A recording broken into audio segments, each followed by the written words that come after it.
Kalau beli all-in-one PC yang satu ini kayaknya nggak perlu upgrade lagi deh. RAM-nya 32 GB dual channel, jadi kapasitasnya langsung lega dan langsung kenceng.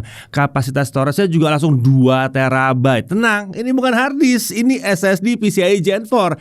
Tapi kalau mau di-upgrade masih bisa juga. Prosesor juga udah kekinian dengan Intel Core Ultra Seri 1 yang punya NPU di dalamnya. Jadi bisa menjalankan AI tanpa perlu connect ke internet. Ukuran juga besar layarnya ya, di 27 inci dengan panel IPS 99% sRGB. Jadi mantap juga buat editing maupun buat nonton-nonton film. Selain itu, all-in-one PC ini juga konektornya berlimpah, speakernya menggelegar, punya webcam 5 MP dan ada keyboard mouse wirelessnya juga. Ya, all-in-one PC ini adalah HP Omni Studio X All-in-one Desktop 27.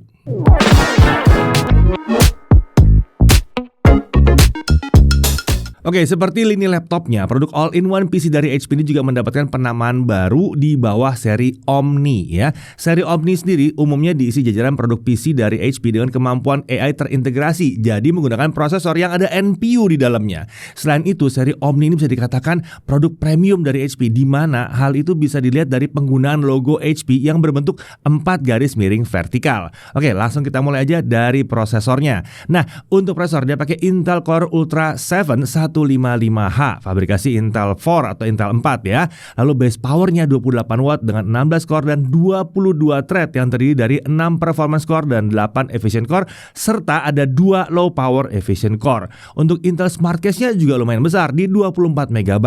Integrated graphics-nya itu menggunakan Intel Arc Graphics dengan 8 Xe cores. Tentunya IGP ini sudah dukung fitur ray tracing dan Intel XeSS serta kemampuan encode serta decode video AV1.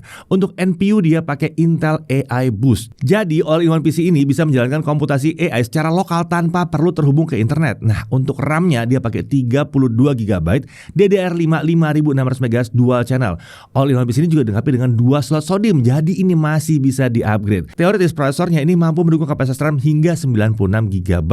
Untuk storage dia udah langsung pakai 2 TB SSD M.2 NVMe PCIe Gen 4x4. Ini gede banget kapasitasnya ya. Untuk wireless connectivity-nya, nah all-in-one PC ini dilengkapi dengan modul Intel yang sudah support Wi-Fi 7 dan Bluetooth versi 5.4. Jadi kekinian dan future proof. Untuk power adapter atau power supply-nya itu 180 watt. OS-nya pakai Windows 11. Nah, untuk body form factor-nya adalah all-in-one PC tentunya. Materialnya ini memadukan logam dan polikarbonat. Untuk warna namanya adalah Meteor Silver. Nah, dari desain kita lihat ya, penampilannya ini bisa langsung kelihatan ya bahwa ini adalah produk kelas atas dari HP. Desainnya memang tampak sederhana dan minimalis tapi kelihatan mewah dengan warna silver dove-nya itu.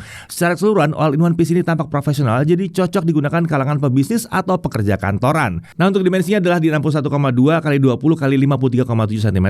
Untuk bobot ya, PC-nya aja itu, all-in-one PC-nya aja itu ada di 8,32 kg.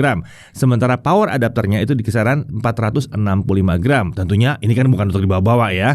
Nah, untuk display ukuran tentunya 27 inci sesuai dengan namanya. Ini terlalu besar ya untuk sebuah all-in-one PC. Resolusinya 920 x 1080 pixel dengan aspek rasio tentunya 16:9. Refresh rate-nya bukan 60 tapi ini udah 75 Hz. Panelnya panel IPS. Nah, menurut HP tingkat kecerahan maksimumnya adalah di 300 nits dengan color gamut di 99% sRGB. Kalau kita ukur, kita dapatkan bahwa tingkat kecerahan maksimumnya ada di 354 nits dan gamut coverage-nya ada di 99,7% sRGB, sementara gamut volumenya ada di 113,7% sRGB.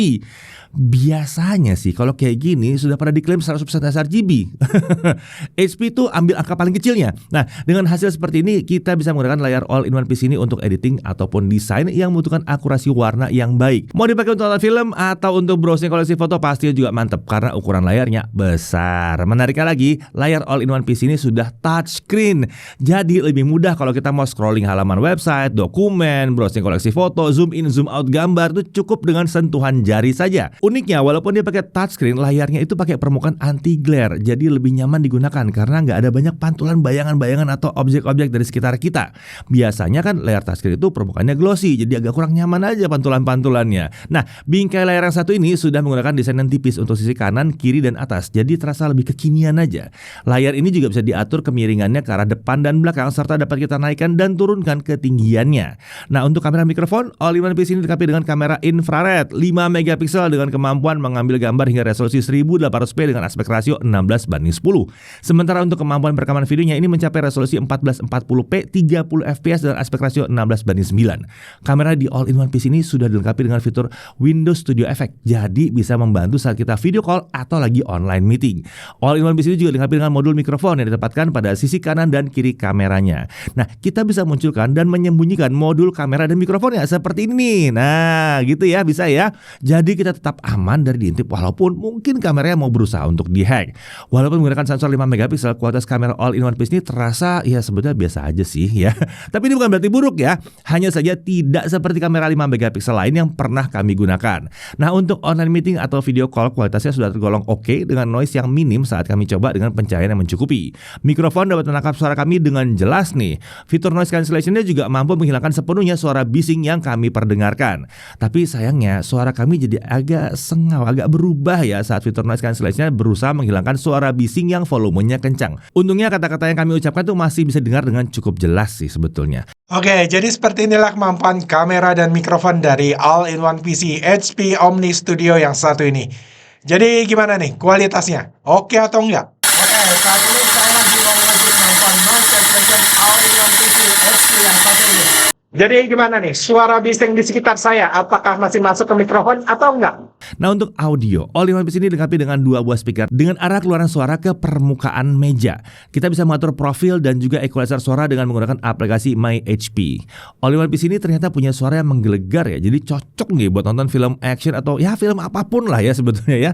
Suara industrial juga punya kualitas yang oke, baik untuk dengerin musik, nonton film, main game, ataupun aktivitas lainnya. Untuk konektor-konektor kita lihat di belakang layar ada satu USB 3.2 Gen 2 by 2 yang Type C. Kemudian ada USB 3.2 Gen 2 yang Type A yang besar, ada satu HDMI input, ada satu HDMI output, ada satu DC in, ada 1 gigabit Ethernet, dan ada satu 3,5 mm audio combo jack. Bisa kita lihat ya, ada konektor HDMI input. Kita bisa mengubah all-in-one PC ini jadi monitor nih untuk perangkat yang lain seperti untuk laptop, konsol game, PC desktop, Blu-ray player, atau apapun lah ya. Nah, kalau mau join TV digital juga bisa, sambungin aja ke set-top box. Nah, bisa tuh ya.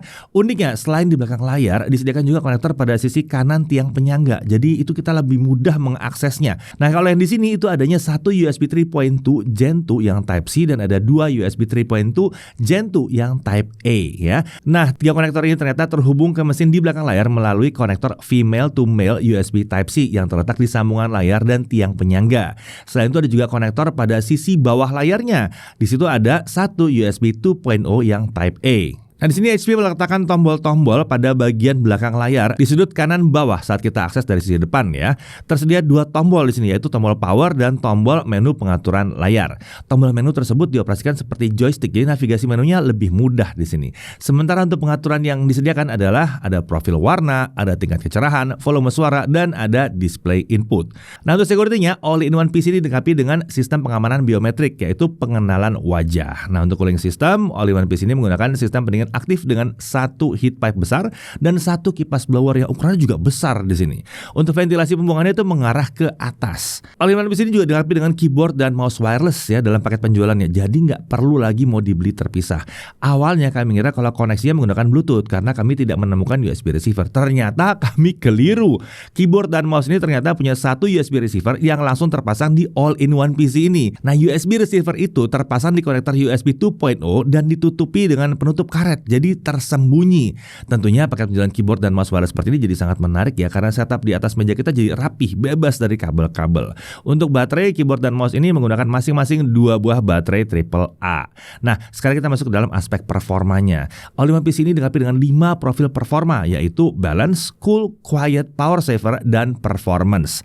Kita bisa mengubah profil performanya nih melalui aplikasi My HP. Oke, sekarang kita langsung lihat kalau kita pakai Cinebench R23. Nah, kalau kita lakukan stability test selama setengah jam, skor tertinggi yang mampu dicapai adalah 14.141 poin di mode balance dan 16.216 poin di mode performance. Sementara untuk skor yang bisa dipertahankan adalah 12.400 sampai 12.600 poin di mode balance. Sementara di mode performance, skor sempat bertahan di 13.000 sampai 14.000 poin di beberapa run yang awal sebelum akhirnya turun ke 12.300 sampai 12.500 poin. Nah, untuk suhu kerjanya pakai Cinebench R23 juga di mode balance, suhu rata-rata prosesor itu ada di bawah 80 derajat derajat Celcius, walaupun di awal sempat ada lompatan sekali doang ke 95 derajat Celcius. Sementara di mode performance, suhu prosesor sempat naik ke 100 derajat Celcius di awal pengujian, lalu dia turun ke 80 sampai 86 derajat Celcius sebelum akhirnya bertahan di bawah 80 derajat Celcius. Tapi tenang, itu harusnya aman karena prosesor tipe yang satu ini limitnya bukan di 100 derajat Celcius tapi di 110 derajat Celcius. Oke, kita langsung masuk ke konsumsi dayanya. Nah, untuk penggunaan daya itu sempat naik ke kisaran 112 watt di awal sebelum akhirnya dia bertahan di kisaran 84 sampai 85 watt. Oke, langsung aja kita lihat kalau pakai aplikasi beneran gimana. Kita pakai Adobe Premiere Pro yang 2025 ya, video 4K 60 2 menit 7 detik dengan software only selesai dalam waktu 6 menit 40 detik. Kalau kita pakai OpenCL selesai dalam waktu 5 menit 46 detik. Sementara kalau videonya Full HD 60 fps durasinya sama. Pakai software only selesai dalam waktu 1 menit 21 detik. Kalau pakai OpenCL selesai dalam waktu 1 menit 31 detik. Nah, sekarang kita lihat suhu kerjanya pas saat kita melakukan 4K video export dengan OpenCL. Di mode performance, suhu tertinggi prosesor itu hanya mencapai 75 derajat Celcius saja. Jadi aman kalau pakai aplikasi beneran ya.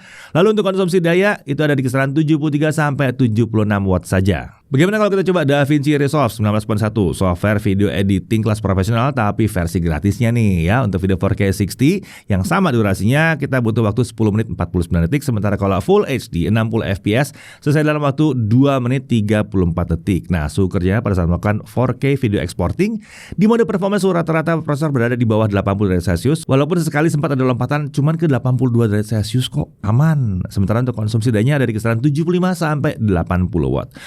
Langsung kita coba pakai CapCut juga sekalian deh untuk video 4K 60 yang sama selesai dalam waktu 1 menit 47 detik saja. Kenceng ya. Kalau pakai Full HD 60 fps selesai dalam waktu 44 detik. Nah, untuk suhu kerjanya pada saat melakukan exporting video yang 4K tadi di mode performance suhu tertinggi prosesor hanya mencapai 74 derajat Celcius saja. Untuk konsumsi daya itu dari kisaran 72 sampai 76 watt walaupun ada lompatan sekali ke 79 watt. Ya, intinya masih di bawah 80 watt lah ya. Nah, kita coba handbrake. Di pengujian ini kita coba konversi video 4K 60 2 menit 7 detik ke Full HD 60 fps formatnya AV1 tanpa akselerasi selesai dalam waktu 4 menit 12 detik. Sementara kalau pakai Intel QuickSync selesai dalam waktu 2 menit 11 detik. Ini kenceng ya. Nah, untuk suhu kerjanya pada saat konversi Intel QuickSync tadi di mode performance suhu prosesor itu berada di kisaran 95 sampai 100 derajat Celcius di awal pengujian, tapi akhirnya dia turun sampai di bawah 90 derajat Celcius. Lagi-lagi tenang, ini aman karena prosesornya itu limitnya bukan di 100 tapi di 110 derajat Celcius. Lanjut ke konsumsi dayanya. Penggunaan daya sempat naik ke kisaran 114 watt di awal sebelum akhirnya bertahan di kisaran 80 sampai 83 watt. Oke, sekarang pasti pada nanya kalau buat gaming bagaimana, dan hasilnya kurang lebih seperti ini.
Oke, di game yang terakhir ini suhu kerjanya pada saat menjalankan setengah jam Assassin's Creed Mirage ya. Di mode performance suhu kerja prosesor ada di kisaran 69 sampai 76 derajat Celcius dengan sekali lompatan ke atas 80 derajat Celcius. Jadi lagi-lagi masih aman ya kalau buat gaming. Sekarang kita coba lagi untuk konsumsi dayanya kalau kita streaming video 4K 60 AV1. Ini naik turun ya di rentang 45 sampai 74 watt. Kalau misalnya dia idle di desktop Windows tanpa menjalankan aplikasi apapun, dia di kisaran 24 sampai 26 watt. Jadi biaya pemakaian listriknya berapa sih? Dari hasil pengujian kami coba asumsikan all-in-one PC ini memakan daya maksimum yang dari pengujian tadi ya, ada di 114 watt. Itu udah maksimum banget. Sebetulnya rata-rata di 70 sampai 80-an ya sebetulnya ya, tapi nggak apa, kita ambil 114 watt aja lah kondisi terburuknya ya. Nah, kalau AIOPS ini dipakai secara terus-menerus selama 12 jam dalam sehari dengan asumsi dia ada di 114 watt terus-terusan, yang harusnya nggak terjadi ya. Nah, tapi seandainya 114 watt terus-terusan, biaya pemakaian listriknya ada di kisaran Rp1.976 per hari. Jadi kalau kita kalikan 30 untuk asumsi selama 1 bulan, harusnya sih ada hari liburnya, tapi kita usah hitung libur deh ya. 30 hari full, kita butuh biaya sekitar Rp59.260, di bawah Rp60.000 lah. Oke, sekarang kita lihat kecepatan SSD-nya. Dengan kristal Disma kita temukan bahwa kecepatan bacanya ada di 5.976 MB per second, sementara kecepatan tulisnya ada di 5.173 MB per second. Kita sebenarnya agak sedikit berharap ini yang 2 TB lebih tinggi lagi, karena biasanya kalau yang 2 TB bisa di atas 6.000 MB per second. Tapi ya kecepatan di atas 3.000, apalagi ini di atas 5.000 MB per second, ini udah kencang banget. Aktivitas apapun akan terasa lancar-lancar aja kalau pakai yang satu ini. Oke, untuk harganya all-in-one PC yang kelas premium ini ya, harganya ada di kisaran Rp24.499.000. Nah, untuk bonus pilihannya tentunya dapat wireless keyboard, wireless mouse, Microsoft Office Home and Student 2021. Lalu ada juga langganan Microsoft 365 selama 1 tahun. Ya ini Office ya, 365 ya. 1 tahun, tapi yang berlangganan ya. Tapi dikasih gratis 1 tahun. Nah, untuk garansi dia dapat 1 tahun dari HP Indonesia. Selain itu, HP juga mengadakan promo double bonus spesial nih. Dengan membeli produk yang masuk dalam promo ini, kalian akan berhak mendapatkan hadiah secara langsung berupa cashback hingga Rp2 juta dan ada bonus voucher e-wallet hingga Rp500.000. Promo ini berlaku hingga 15 Mei 2025. Oke, kita masuk dalam hal yang perlu diperhatikan. Pertama, resolusi layar. Ini masih Full HD ya. Untuk kelas gini sih kita sebenarnya berharap dia ada di 2,5K atau lebih tinggi lagi 4K mungkin gitu ya. Kemudian suara vokal agak sengau nih kalau ada fitur noise cancellation-nya lagi berusaha menghilangkan suara bising di sekitarnya ya. Ya apalagi kalau suara bisingnya itu kencang banget volumenya. Lalu untuk masa garansinya ini cuma 1 tahun. Nah, dari sisi menariknya ini praktis ya. Tinggal dikeluarkan, di setup, langsung pakai, beres ya. Ukurannya juga cuma seperti satu monitor 27 inci. Jadi ini hemat tempat. Lalu dia menggunakan prosesor Intel Core Ultra. Jadi ini lancar buat multitasking atau video editing, bahkan bisa nyampe 4K 60 FPS pun bisa ya. Lalu dia punya NPU, jadi dia bisa jalan aplikasi AI secara offline. Ternyata dia juga masih kuat main game AAA di resolusi 1080p dengan setting yang disesuaikan. Dan ini lumayan irit listrik untuk spesifikasinya. Ukuran RAM dan SSD-nya juga masif. RAM dan SSD-nya juga gampang, bisa di-upgrade di sini. Ukuran layarnya juga lumayan besar dan ini udah layar touchscreen. Panelnya pun IPS 99% sRGB katanya HP. Kalau menurut kami ini 100% sRGB sih. Untuk konektor dia juga melimpah, ada HDMI input juga. Jadi dia sendiri bisa dipakai untuk jadi monitor. Lalu dia punya pengamanan biometrik, disertakan juga wireless keyboard dan mouse dalam paket penjualan. Dan tentunya karena ini jadi satu ya, garansinya itu satu tempat untuk semua komponen. Jadi kalau ada masalah lebih mudah aja pengurusannya. Nah pertanyaannya, all-in-one PC dari HP yang satu ini ya, cocoknya untuk siapa? Pada dasarnya all-in-one PC itu cocok untuk mereka yang butuh PC desktop instan dan bisa langsung dipakai tanpa perlu rakit-rakit lagi. Apalagi kalau buat perkantoran, sekolah, atau instansi tertentu yang butuh puluhan atau ratusan PC desktop. Pastinya bakal ribet ya kalau mesti rakit satu per satu. Nah, bisa juga cocok buat yang butuh PC desktop yang irit listrik tapi kekinian dan cukup kencang. Oh, ini cocok juga ya. Atau mau dipakai sebagai PC keluarga yang bisa dipakai bersama orang tua dan anak juga bisa. Lalu, all-in-one PC seperti ini juga bisa menjadi solusi untuk mereka yang ukuran tempat tinggalnya atau kantornya mungkin kecil tapi pengen punya PC desktop yang komplit.